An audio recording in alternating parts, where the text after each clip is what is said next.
सकूत ढाका के बाद 1988 का इलेक्शन पहला बड़ा सियासी मौका था जिसमें जमाती बुनियादों पर इलेक्शन हो रहे थे, क्योंकि 1985 के इंतखाबात में गैर जमाती बुनियादों पर आज़ाद उम्मीदवारों ने लड़े थे और पीपल्स पार्टी ने उन इंतखाबात का बाइकाट किया था। नवंबर में वोटिंग का ऐलान हो चुका था और मुकाबला बहुत सादा था, या आप भुट्टो के साथ हैं या भुट्टो के खिलाफ हैं। लेकिन बेनज़ीर भुट्टो की अवामी मकबूलियत देखकर ये साफ नज़र आ रहा था कि वो क्लीन स्वीप करेंगी, लेकिन उनके मुखालफीन किसी सूरत भी उन्हें खुली छूट देने के लिए तैयार नहीं थे। जनरल हमीद गुल ने बेनज़ीर भुट्टो के खिलाफ 9 सियासी जमातों का इत्तेहाद यानी IJI रातों रात खड़ा कर दिया, और इसका एतराफ़ जनरल हमीद गुल खुद अपने कई इंटरव्यूज़ में कर चुके हैं।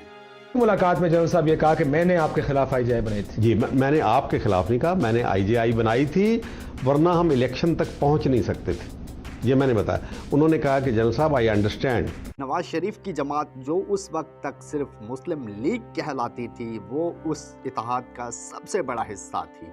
नेशनल पीपल्स पार्टी और जमात इस्लामी भी IJI का हिस्सा थी। पीपल्स पार्टी के बानी रुकन और बेनज़ीर भुट्टो के अंकल गुलाम मुस्तफ़ा जतोई को IJI का सरबराह मुकर्रर करके बेनज़ीर भुट्टो के खिलाफ खड़ा कर दिया गया। इस इत्तेहाद के सरबराह तो गुलाम मुस्तफ़ा जतोई थे, लेकिन IJI का अवामी चेहरा नवाज शरीफ था। पाकिस्तान में मुल्क दुश्मन और गलाजत की सियासत मरियम के पापा और उनके हैंडलर ने इसी दौर में बेनज़ीर भुट्टो के खिलाफ शुरू की थी। अखबारात में बड़े बड़े इश्तहारात छपते थे जिनमें बेनज़ीर भुट्टो को दुश्मन और यहूदी लॉबी का एजेंट लिखा जाता था। आवाम से मुखातिब होकर कहा जाता था कि आपका मुकाबला आपके दुश्मन के साथ है। अखबारात की वो खबरें जिनमें बेनज़ीर और नुसरत भुट्टो ने पाकिस्तानी एटमी प्रोग्राम की हिमायत नहीं की थी, बतौर इश्तिहारात छापी जाती और बताया जाता कि पीपल्स पार्टी को वोट देने का मतलब है कि पाकिस्तान के दिफा पर समझौता करना। सड़कों चौराहों पर यह नारा भी लगाया जाता कि 9 सितारे भाई भाई बेनज़ीर की शामत आई। IJI का इंतखाबी निशान साइकिल था। मुखालफीन बेनज़ीर को अवाम की नज़रों में गिराने के लिए इस हद तक चले गए कि बेनज़ीर की नीम बरहना तस्वीर हेलीकॉप्टरों के ज़रिए शहरों और कस्बों में गिराई जाती। उन्हें मॉडर्न मगरब ज़दा अमरीका और भारत की एजेंट तक करार दिया जाता था। बेनज़ीर भुट्टो भी अपने जलसों में IJI को आड़े हाथों लेती थी। बेनज़ीर ने इल्ज़ाम लगाया कि हीरोइन और मंशियात की कमाई से उनके खिलाफ इंतखाबी मुहिम चलाई जा रही है।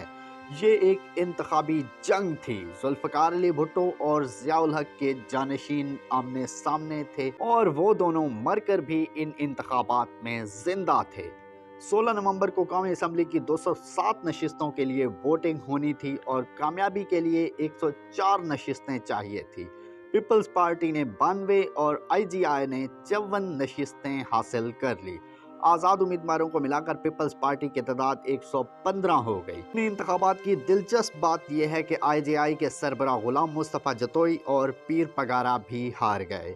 आज आप सियासत में खलाई मखलूक की आवाज़ें सुनते हैं। हमारा मुकाबला तो एक खलाई मखलूक के साथ है। उस वक्त पीर पगारा ने भी कुछ ऐसी ही बात की थी कि मेरी नाकामी में फरिश्तों का हाथ है।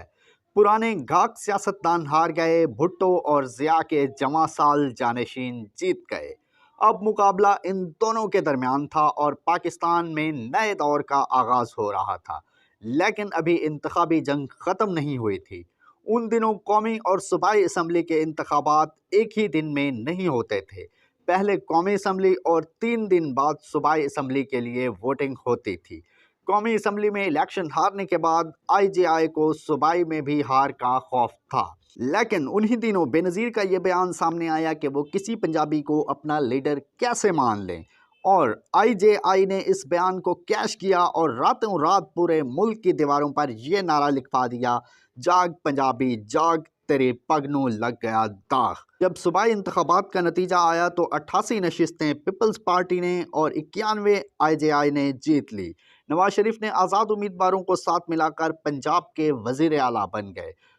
सिंध में भी पीपल्स पार्टी ने मैदान मार लिया और कायम अली शाह सिंध के वज़ीर आला बने।